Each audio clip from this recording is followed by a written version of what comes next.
everyone, I'm Canute. Hope you're doing good. This is a special edition of In My World. Now, I came back to the top to just do a top and tail to tell you hello and to tell you to like, comment, share, subscribe. My guest today is Marty Taylor. He's an atmosphere shifter. He's a person with excellence. His work ethics is second to none. We jumped right into the talk. It's not even an interview. We're just talking, sharing a lot of things. Stay to the end because you won't believe the things Marty does to get the best sound ever. Thank you for joining. Welcome. Unorthodox type engineer. I'm more of a vibe feel type person. Like I don't care. Now, of course, I'm not hitting anything in the red.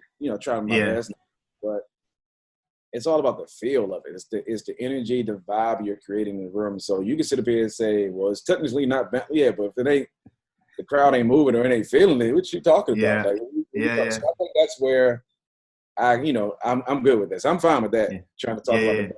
But talk about feel. We'll jump right into it, Marty. I'm not even going to do no intro. We'll do that later. Feel, bro, when I met you and I heard, because, you were in my room. We were in one of the largest rooms on the East Coast that seats 10,000 people. And before you actually, hit the grounds, we were talking over the phone, via email and all that stuff. And one of the greatest things that I admire out the gate was your attention to detail and the preparation portion. Like, hey, here's the writer, and I got it, we read it, and then we went through it step by step on the phone. So communication, over communicating. And I hardly see that, especially in church. I'm not knocking anybody, no shade, but, I was like, yo, I got to meet this guy, and then everybody was talking about you. And then you show up and you're this super chill guy with your hat to the back. And you're like, yo, what's up? And one of my fondest memories, we're good. Everything is good. We're doing line check. You had some snags on microphones. We were doing, I don't know if this was the second time or what, but somebody had some mics on the drums. I don't know if you remember. Somebody had some mics on the drums and we were going to use it. And you'd be like, yo, they're going to take their mics afterwards and we're trying to figure it out. That's how detailed Marty is. It's like, so if they're going to let's not use them for me. Let's use what, And and we got through that. But my funnest memory was you're super chill the whole time. As somebody in soundcheck come up and start talking smack about being done. And I saw the most professional, serious, like we're not doing that kind of a Marty. And you were gracious with it, but you were like firm, like, yo, and you were like ready to go. And I watched that and I was like, you know what, this is a real dude. I want to be around you. So sorry to take that long thing, but I had to get that out, but I don't know if you remember that, but that's one of my fondest memories of you. I definitely remember that. It's when you're doing, because I'm a very passionate guy. So that night, stuff was already kind of up and going, everything. So I'm always, the one thing that makes me supposedly great is not even what we think it is. It's not even like you got to know the acoustics, you got to know this. You do, all that has a lot to play. But my biggest philosophy is customer service. Yeah. And management. Because if you make sure your rider is well put together, kind of so we know the best way you can, if you advance it properly, if you put the proper things that you actually need, not that you try to have big balls and try to have this ego, I need this SD7 for a storefront church, or just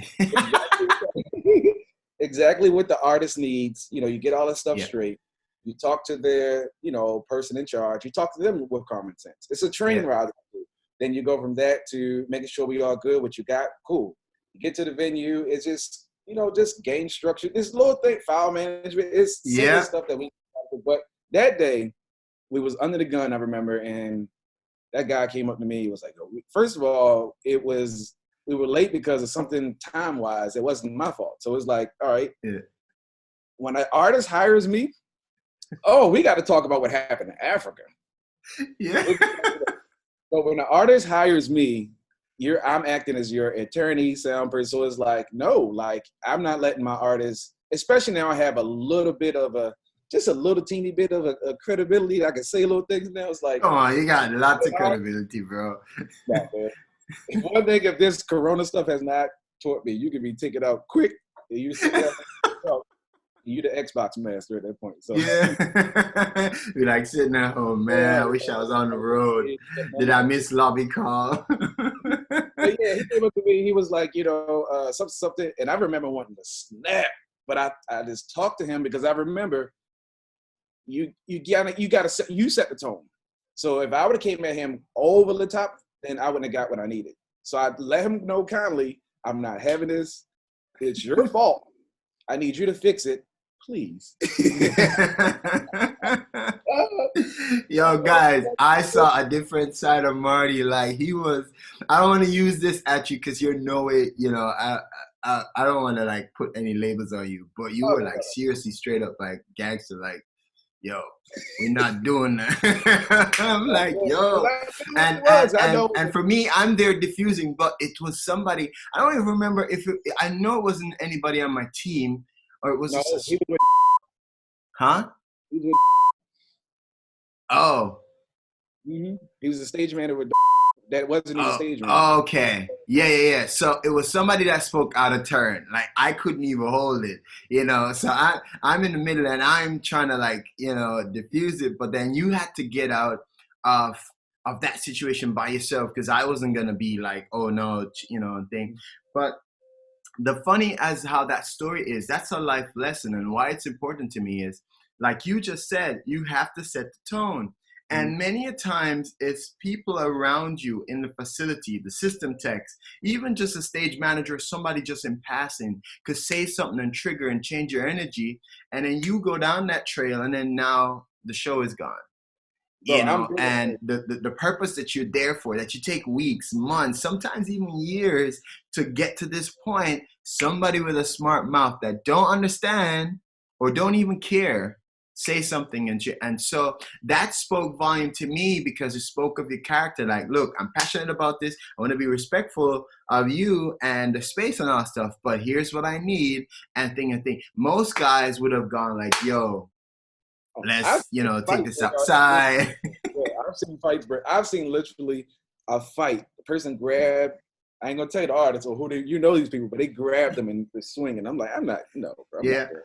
But the tension of being in a live environment, which you know so well, right? You manage to be doing this, keeping a great attitude of positive energy. And what you said is to just have fun and have the energy of the room. How did you get to this point, Marty? You're going to hear something really weird. This is the core of my career is it's sound, but I believe in customer service to the fullest. That's to you.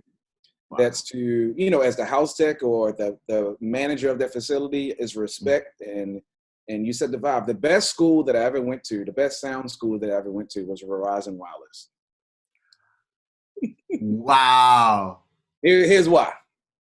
Verizon Wireless, we had to go through this long customer service training period in Maryland, to get to the floor. So you have to learn, how to talk to people. And then not only that, you had to go through some retention classes of, people calling, I'm going to cancel my service. You got to talk them off the ledge. You got to do all of that type of stuff. So I learned some skill sets from there of how to talk people down, whatever. And then the best, I'm probably going to get slapped around for this one. The best schooling I had for dealing with people was going through my divorce.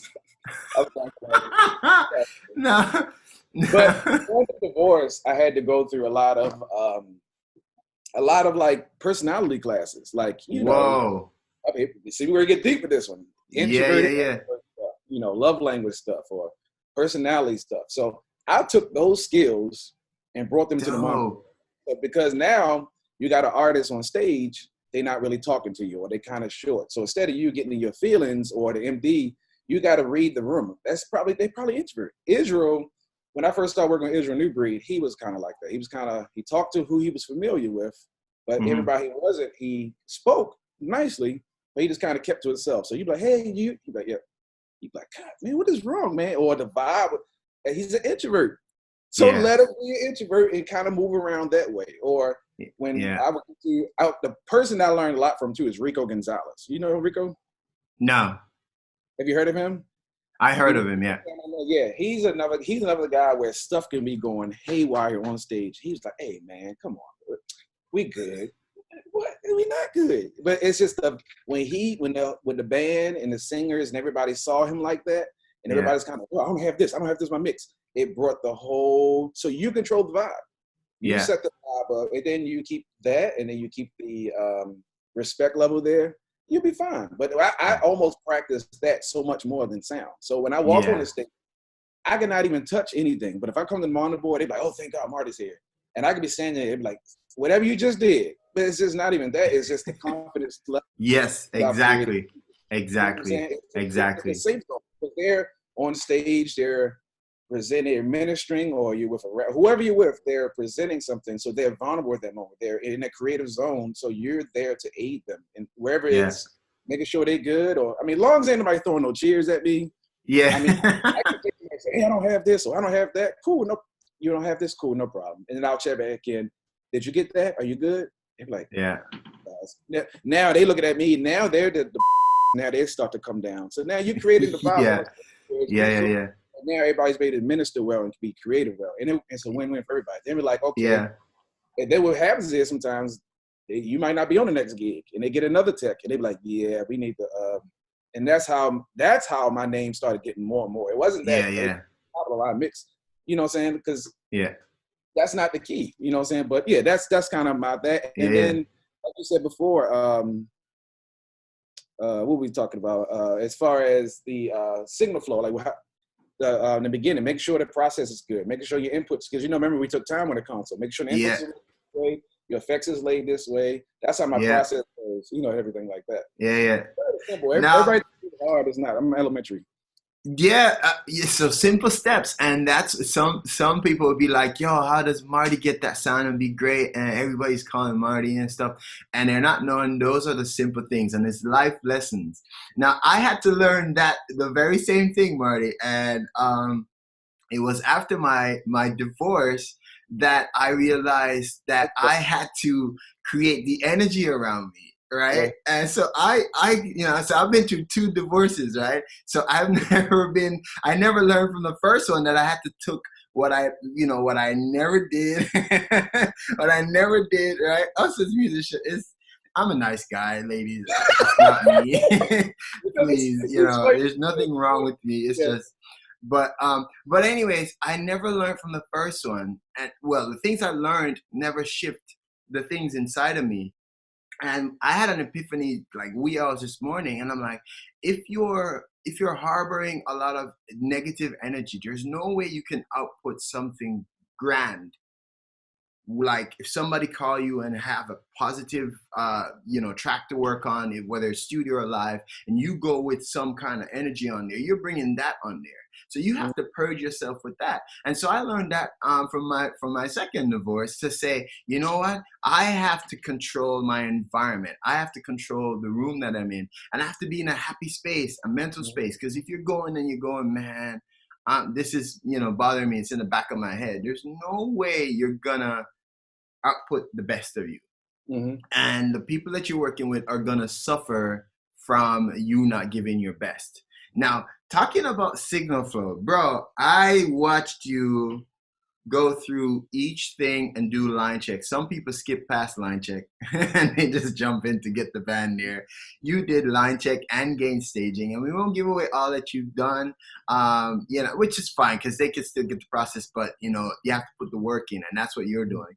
But you went through line by line, gain structure, and you made sure all the patches were right. And this is like for the couple of times that we've worked together, and I've watched you on other stuff, and watch you from afar for many years, and you're consistent with that, with your show file and how you program it, which is insane. I want you to talk about how you came up with all your customized show file properties, especially in short spaces of time. But why is it important to do gain structure, line check, and making sure things are where they're supposed to be? Why is that important? It's important because it's a consistency type thing for me. Mm-hmm. Now, when you're rolling with the smaller churches, they're not paying. You with an artist, they're not paying. Like I used to be with Tasha, and we would go to a church, and there was the X32 there, or it was a Soundcraft Impact or an Expression. I'd be like, oh my God, Expression one. but when I started doing a lot of R&B shows, like with Ty Dolla Sign and stuff like that, we would do a lot of festivals. Mm-hmm. And then I would see people go in. There was no sound check, bro. We was in Switzerland, first show, no sound check. So it's kind of like their company would ask, "You got your file?" And I'd be like, "Yeah." And they were like, "All right, send it over." And I didn't know what was going on. I got there, the file was preloaded on the console. We did a quick line check, and that's when I learned what throw and go was. Like you just go there, do a line check, you rolling people's garages out, and you go. And I lost because my game structure was all over the place. My system was off. So I that day I lost. I hung around. Wiz Khalifa's team was there.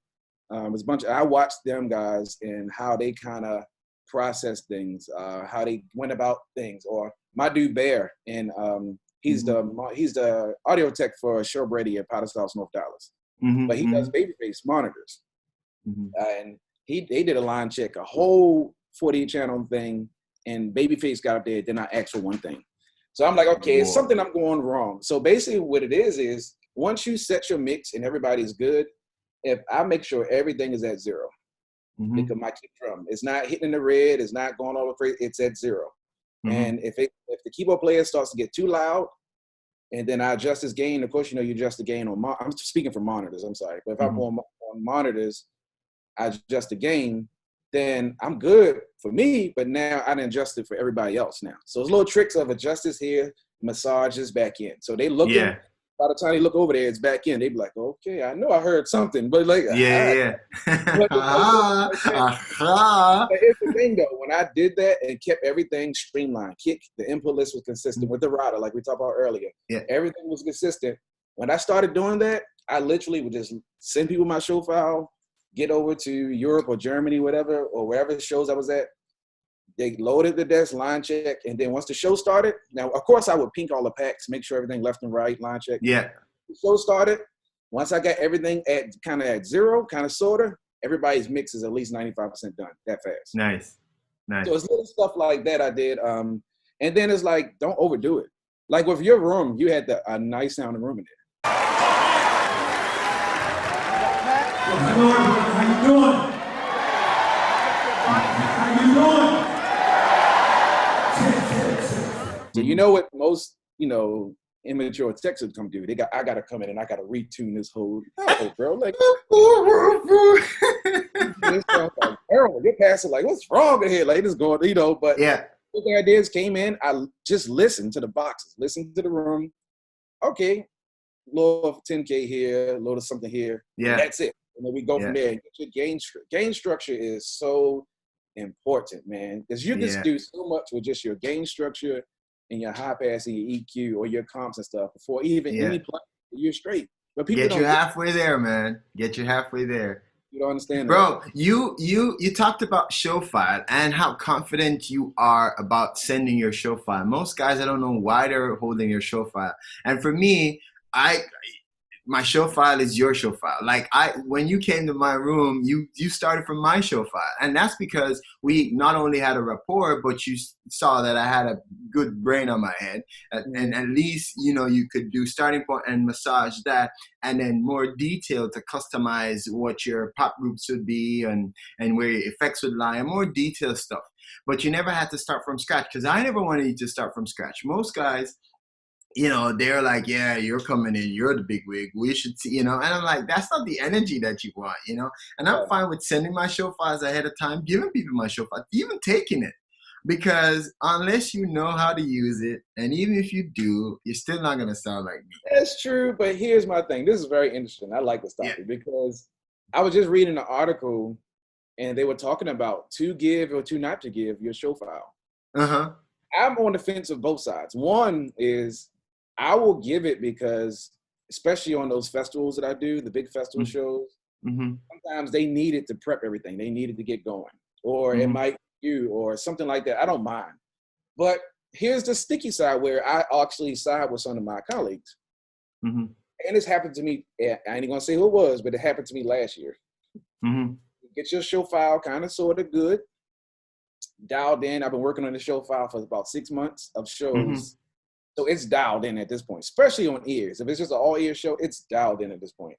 Yeah. Only time it would change dramatic, little teeny bits and highs. Yeah. Things like that,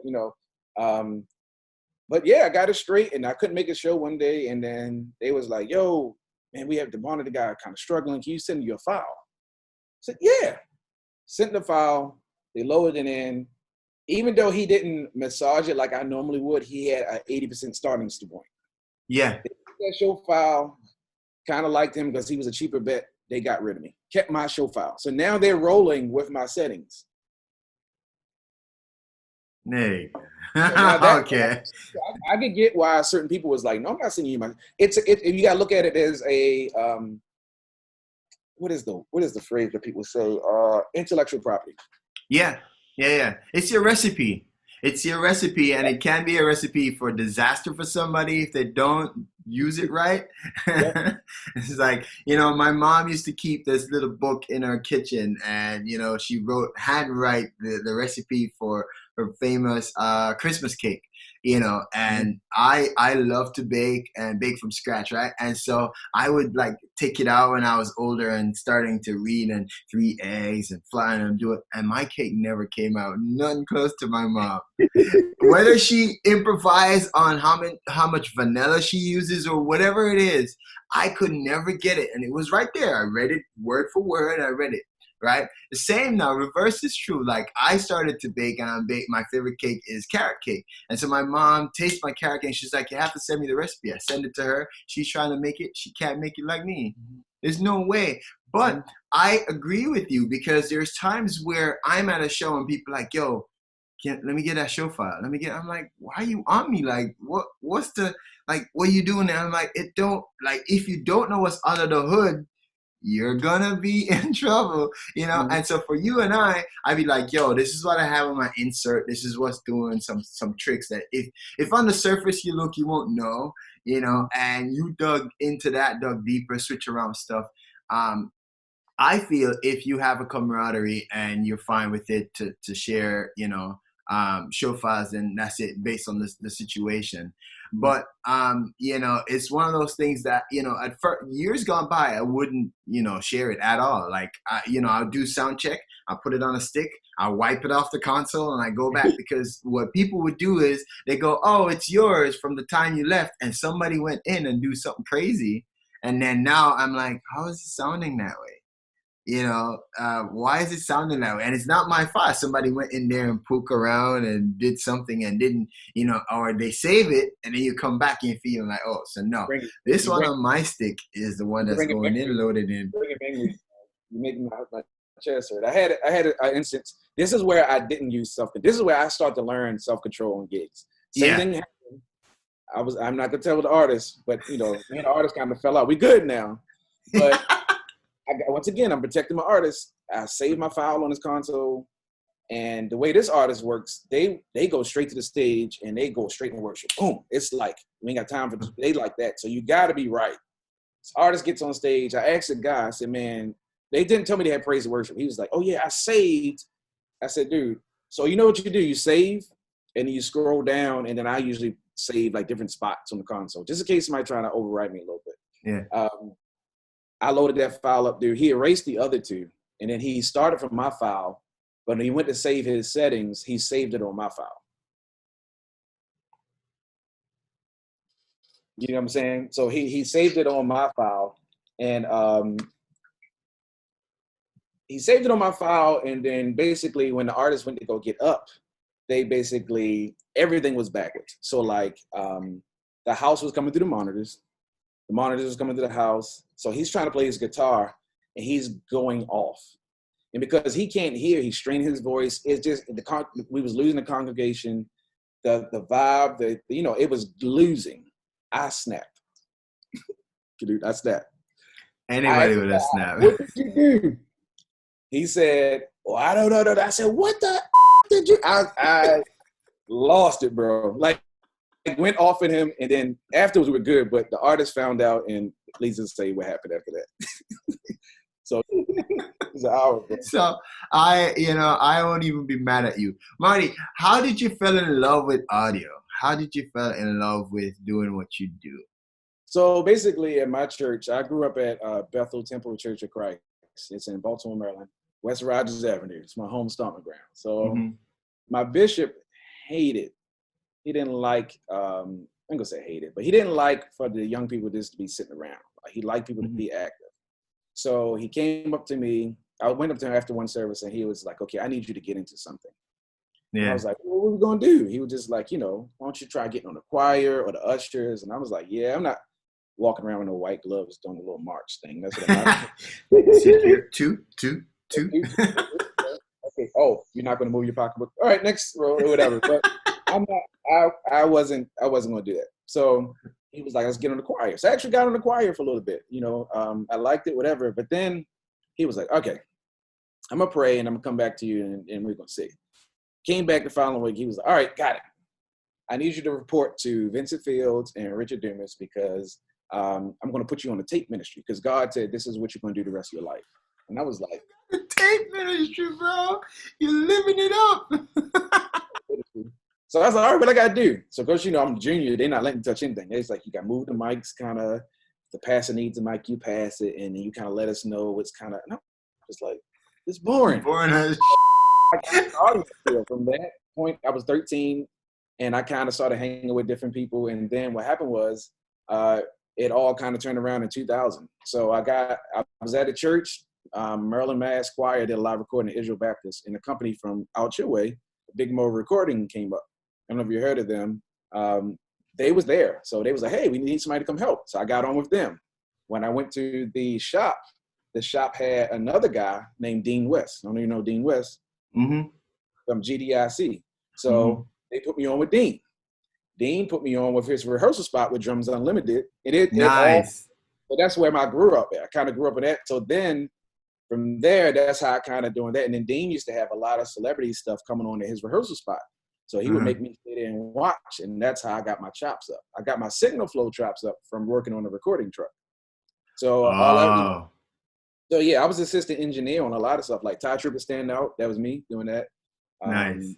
Jonathan Nelson, My Name is Victor. I've done a lot of stuff in the past, just from the trucks and all that type of stuff. So that's how it kind of grew. And then you start rolling with different artists, and then you start getting to, then I start meeting you or different people at different churches, and then you start rolling with the big shows, and then you sit back. So everybody would come, we would open up for shows.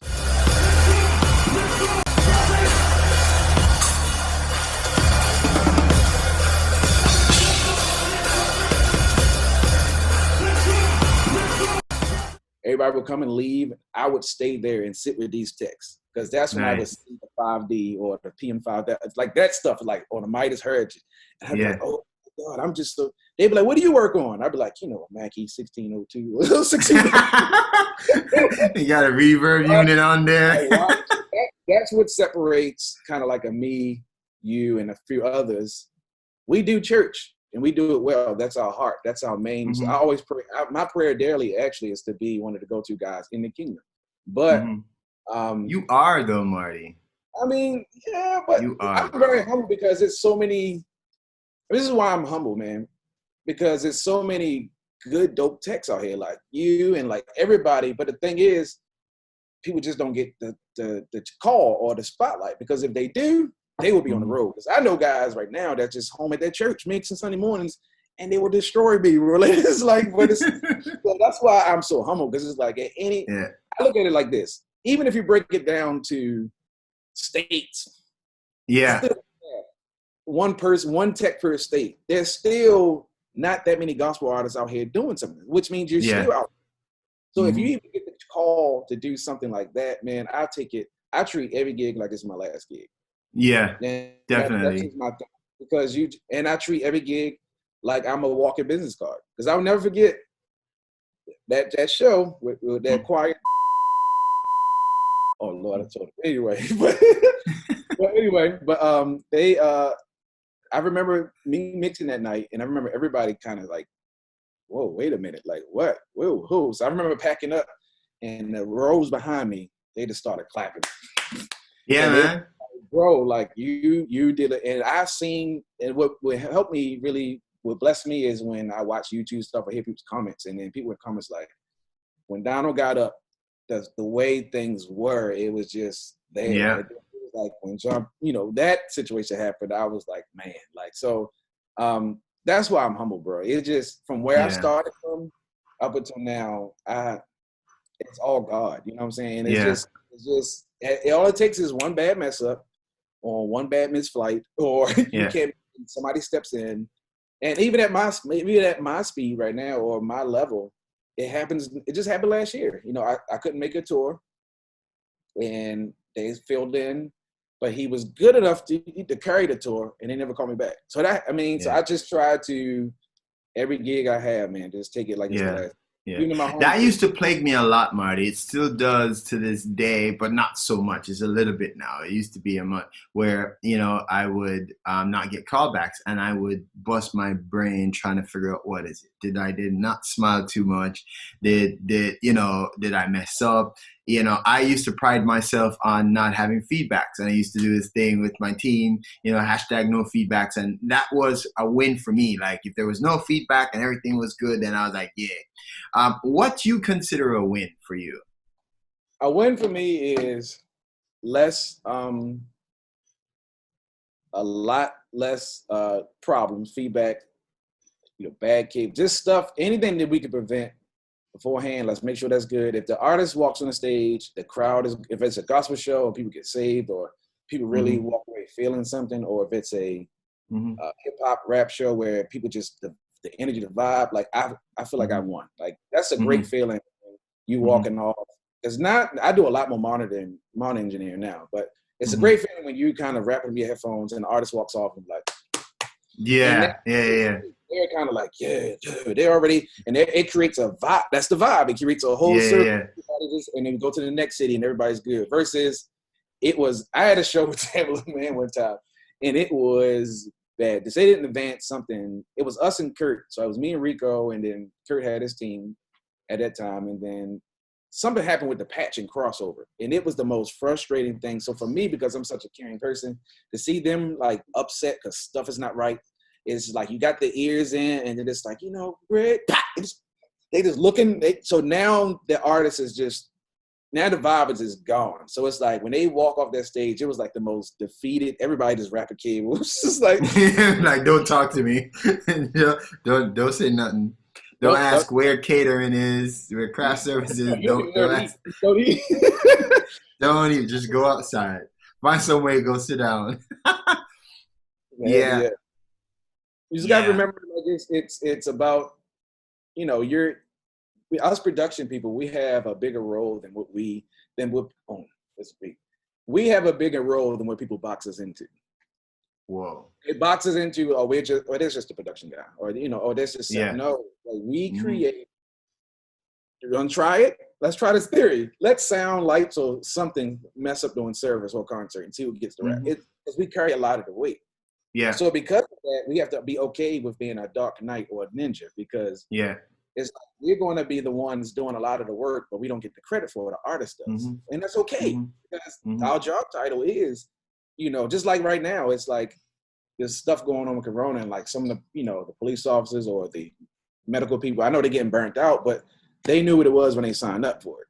Yeah, it's just that they never got enough time to prepare for this, but then that's what you sign up for. Yeah, so like with us production people, it's like, you got to understand, we like getting acknowledgments. We like people, the mix was great, or whatever. But at the end of the day, it's not about us. It's about, especially if it's in Kingdom, it's about God. He gets to shine. If it's another artist or another platform, another genre, it's about the artist. You're just a sound guy. You know what I'm saying? So once you get those things, those humble creations in your head, and the, like I said, the file management, and then the, just the organization, that's what makes me.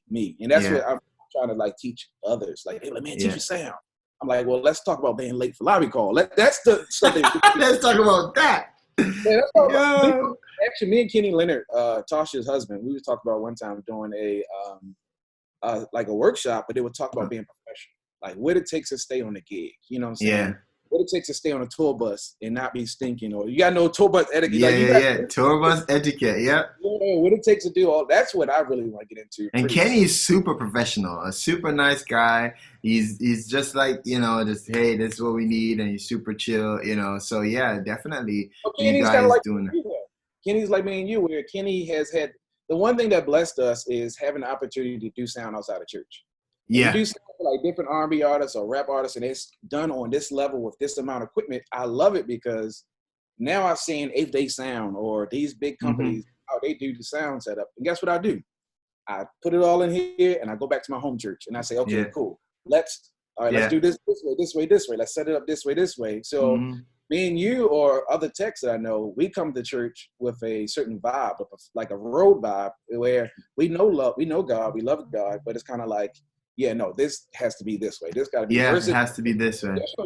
A traditional sound engineer in the church, they haven't been out on the road. Their approach is a little bit different. It's like, oh yeah, more protective too. We don't want to break this microphone because we spent a lot of money, $300. Secure some time, and I get it because they've had the big wigs or the road techs come in and just dog them and be disrespectful. Yeah. That's why I come in the way I come in. It's a setting a plane thing. Like, no, it's okay because it's okay that you got the kick drum and then it's pastor's mic and then it's key left. I was waiting for that, Marty.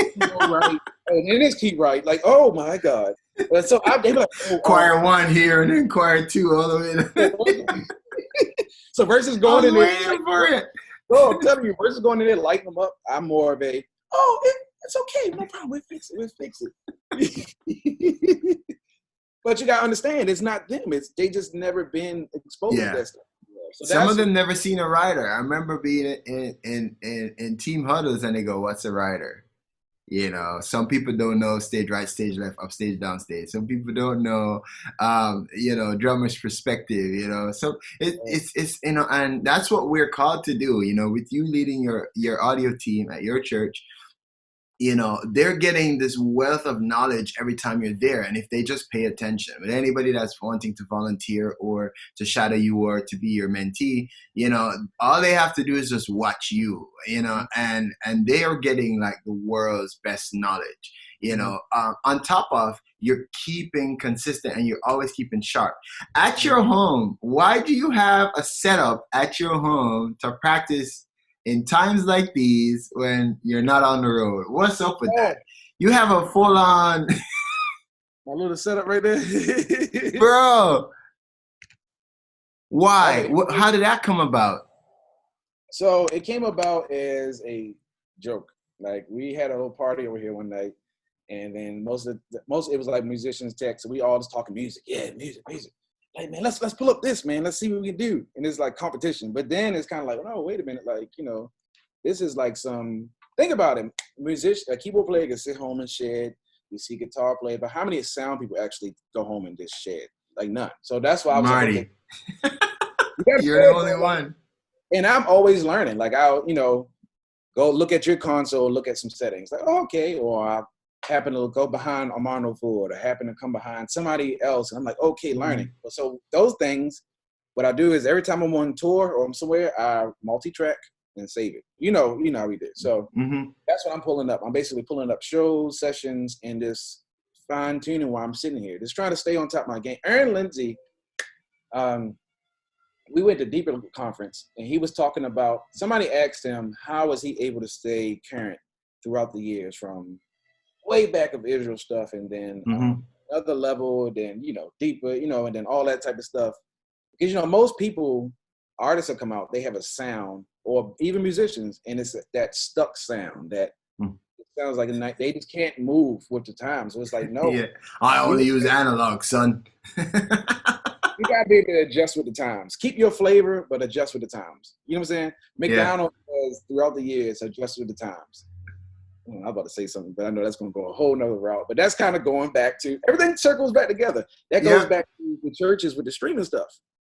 Yeah. It's kind of like, you never really, it's like we still, man, I can't even go there because I can talk about that. But that bothers me of just churches. I'm sorry, because I can get off topic. I'm very passionate about something. But it's kind of like, feel free, man. It's like the Civil War, right? Yeah.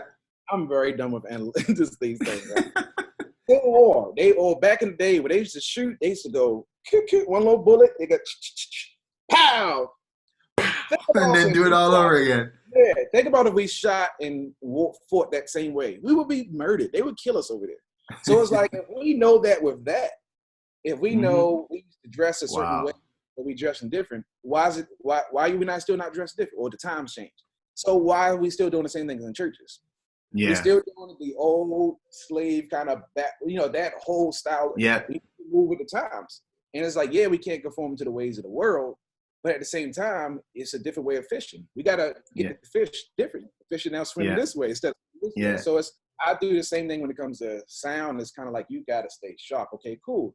What's a new way of listening to the kick? Well, so what I do is with my other guys, I tell them to listen to everything. They be like, what do you listen to? I said, everything. They said, what? Yeah. I listen to heavy metal. I listen to rock. I listen to bluegrass. When I say everything, mostly I listen to film scores. Like I've been to the movie soundtrack. That's what I'm on. I will listen to that, Avatar, stuff like that, because I'm training my ear to how new things are being perceived. Like, how is a snare sitting in that mix? Or this country song came on, how is the snare sitting in that mix? So now I'm getting that out here. So now live, I'm trying to create that. Back in the day, we used to go to the kick drum and it'd be like lows, just turn, it just whoo. It's no definition. That was cool back in the day. Not no more. Now we need to hear a definition of it. We need to hear, same thing with bass. It was no, we need to hear. So like that's what I started like listening to, kind of moving right with the time. So it's like you got to stay current and stay humble, stay hungry, bro. That's my bro. Yep. I mean, the whole gamut, as it comes on to PM, to TV, to A1 front of house, M1 monitors, you've done it. And, some people would be like, hey, ask what advice you have for a young kid. Like, listen to everything you say. It starts from the beginning with you. It starts where you are. And if you're not there with customer service, if you're not there with, how you want to be treated and treating people that way, then you're already starting behind. You're already falling behind. The fancy stuff, the reverb, vocal chain, reverb, delay throws, all that stuff is icing on the cake, and if you haven't, listened to a Marty mix or seen it, and he's worshiping and enjoying himself while doing it, and that's why I love you, bro, because I do the same thing. Like, I remember one time I was at the audio console and this person was right next to me and they were like, I don't know what you're doing, but how I saw you on there, I want to learn that. I want that happiness that you have, and that person just wanted to learn everything because they saw the joy in me, because it's my sacrifice. It's my gift. It's my offering. And, and even when it's not in church, it's the spirit of excellence.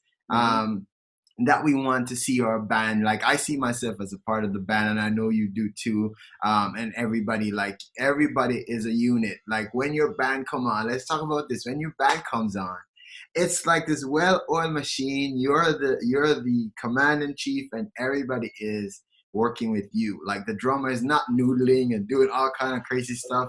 You get on your top back and you go and you have this rudiment that you go through, and everybody waits their turn. How did you get to that point, Marty? Did you like huddle and be like, yo, I'm a punch, I'm a slap one of you silly if you knew, or it's just this mutual respect, or like you say, you hang out? How did you all get to that point? It got to that point of my pastor, Pastor Andy Thompson. He always talks about being consistent. Be consistent, man. That lets you know your job. Be consistent. So because I started off being consistent and being consistent for years, your name starts to trickle out a little bit with the MDs and stuff. So you might do a little festival, a little, One Spirit 1400 or something kind of show. I just think it's on the top of my head. I think that's a radio station up there. But so it's like it might be 10 artists on the card. Everybody got bands, MDs. So somebody might see you with that person. They're like, oh, man. So it's like now you kind of built that up. Then that's the first thing. So reputation. The second thing is respect. and just customer service. It's like you could, the way you approach the whole situation. So, and it's like people, they're not dumb. Like when you talk to some musicians, they have no idea, but some musicians, it's not their first rodeo. Yeah. And they can tell by the way you're talking during sound check. Is you got to be confident, bro. Like us as audio people, we are atmosphere changers. Like I told you, I love that. Let me give you the classic church. Say that again. We are atmosphere changers, bro. Wow. Like we change the atmosphere with sound and then vibe too. So it's kind of like they know if you're on the microphone, like, Mr. Drummer, sir, can you hit the key? They're like, what? No, it's like, hey, all right. And sometimes, musicians, they just like us, we got that creative ADD stuff going. So it's like,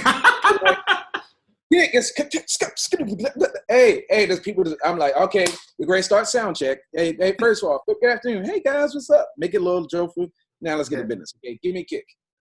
All right, once you learn, like, go home. I used to go home and like, I remember I was reading an interview, I was listening to an interview, and one of the quarterbacks in the NFL, they didn't feel confident like barking out the cadence and stuff. So what they would do is they would go home in the mirror and practice.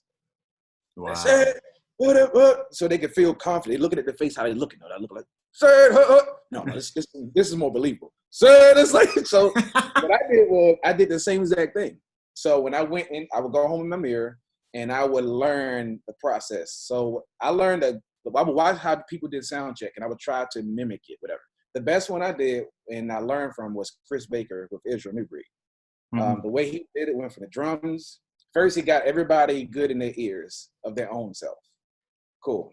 Now we know it's like building a mix. And then he would go from tracks. All right, everybody play track. Everybody play your instrument. You got tracks? Cool. Got clip? Cool. All right, next person. It was a flow. So nobody really got kind of antsy. Nobody was like, oh, why were you up here? It was a boom, boom, boom, boom, boom, boom, boom. And every time we went around, the mix got like this. It got better. So then that's kind of how, like, okay, I like that. So then I would go home in the mirror and I would just practice. All right, cool. All right, drum and kick.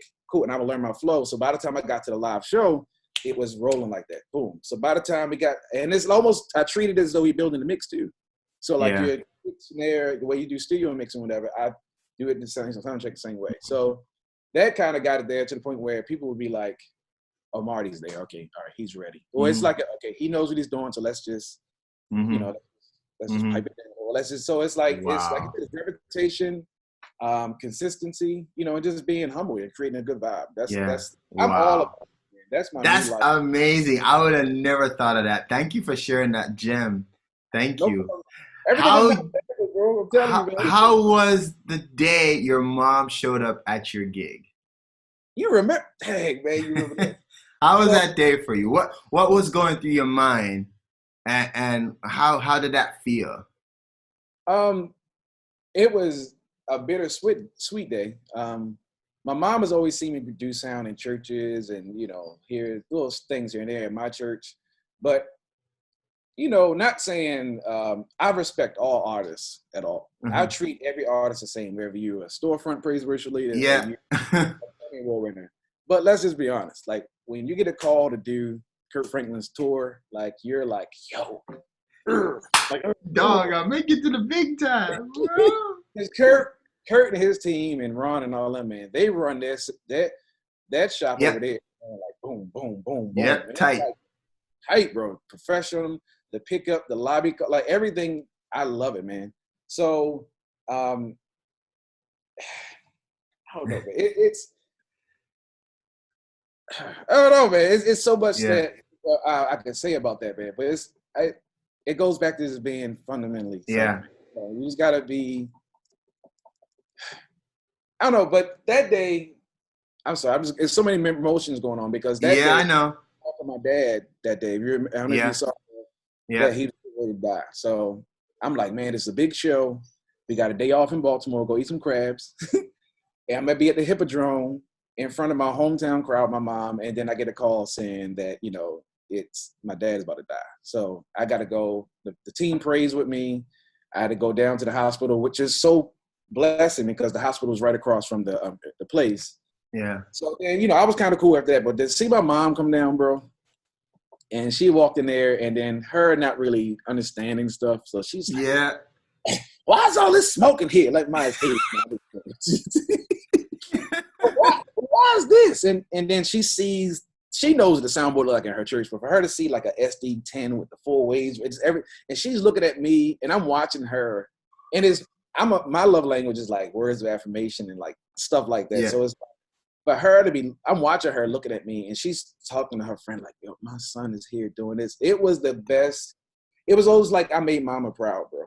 Yeah. It was like the biggest. I almost cry. I can feel teary out now. Yeah. Keep it on me. Yeah, We're at the work. you can. It's We don't need more comps, do we? Go ahead, go talk to Marty. I mean, what's his What name? minute? The production office. The one that was just right here? No, it's upstairs. Okay. Here. Go with that. You stupid. You would take what I said. Yeah. I'm here with my son. I'm so proud of him. I'm trying not to cry. I'm proud of him. He doing it. To all y'all haters said he wouldn't.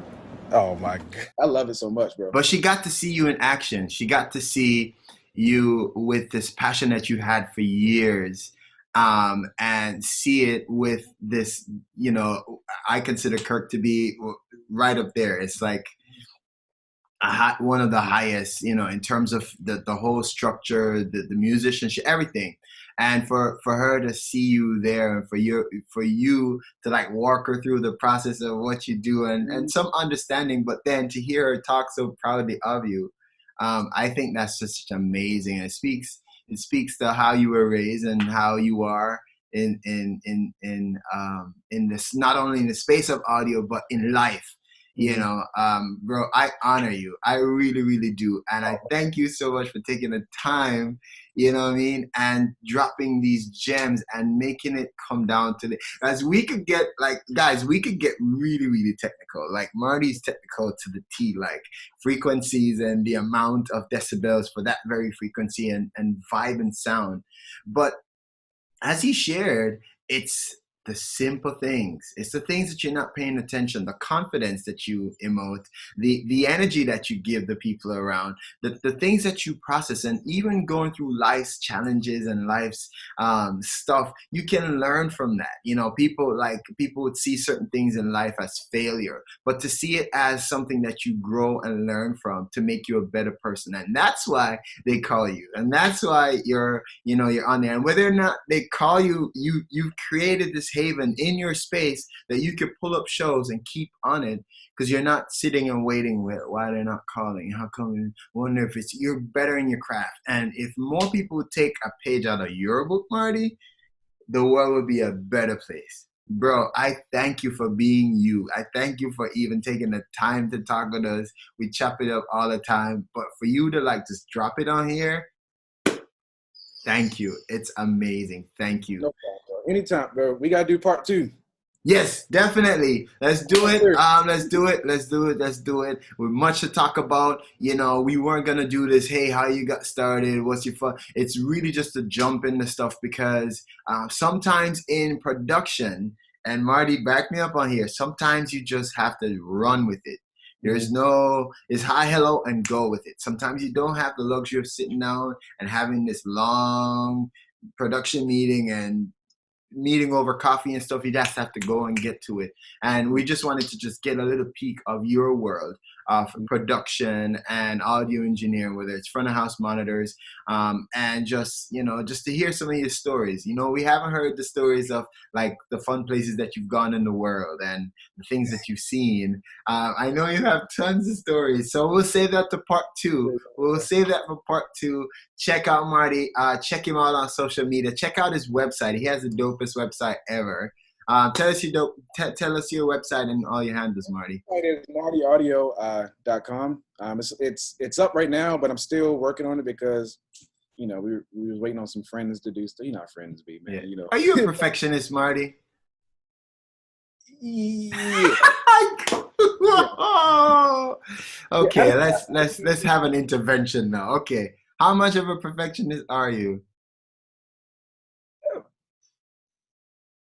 I'm gonna be honest with you. I'm gonna be real. This is a real day. I'm a perfectionist in areas I want to be a perfectionist in.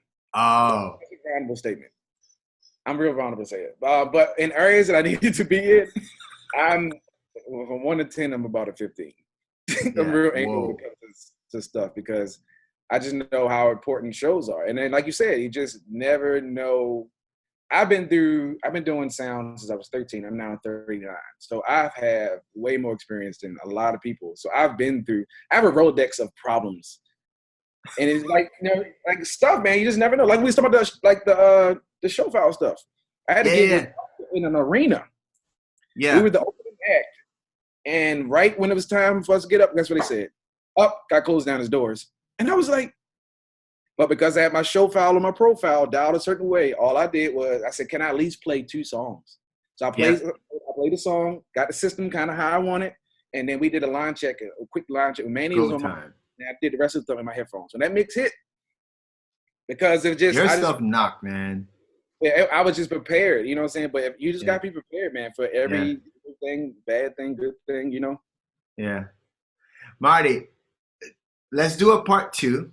And let's talk about do's and don'ts. Oh. How about that? Or what else you want to, whatever, do's and don'ts or whatever else you want to talk about. You get the pick. Or we do do's and don'ts, or like once you post this video, just tell people whatever they want to hear. We just, we shoot them up. Bet. So your website is up and going, but you're tightening, tweaking stuff. What's your social media handle? Social media handle, my Instagram is Marty Audio. Facebook is Marty Taylor, and everything else. I'm getting my kids to teach me the rest of the stuff. Yeah. And you got some workshops coming, right? Yeah, I got once Corona lifts, I got a workshop coming. I'm going to do down here in the South. I'm going to do one west, and I'm going to do one back up north at home, DC, DMV area. Cool. Yep. And you're working on a bunch of stuff. We'll tell them more of what you're working on. Yeah, I got a lot of stuff coming. Huh? I have a lot of stuff coming, so yeah. Yeah, he keeps busy. Go follow him on social media. He is an amazing person, an amazing creator of environment. That's what we're going to start calling you. An atmosphere shifter. We're going to be done. It's 2020. We're going to be done with sound engineer. We're atmosphere and engineers. That's right. Thank you so much, Marty. Thank you so much. Thank you so much. Thank you so much for joining. My name is Canute Ellis. This is Marty Taylor. We jumped right into it. You never missed the start. It never got hitched or anything. We just ran right into it. Part 2, you're going to message on the comments below here and tell us what you want us to talk about. Between us, we have like 50 plus years of experience. Get into our brains and see what we want to. Well, we want to share everything, but get into our brains and see what you want to know. All right. Yeah. Thank you so much for joining. See you next time. All right, thanks.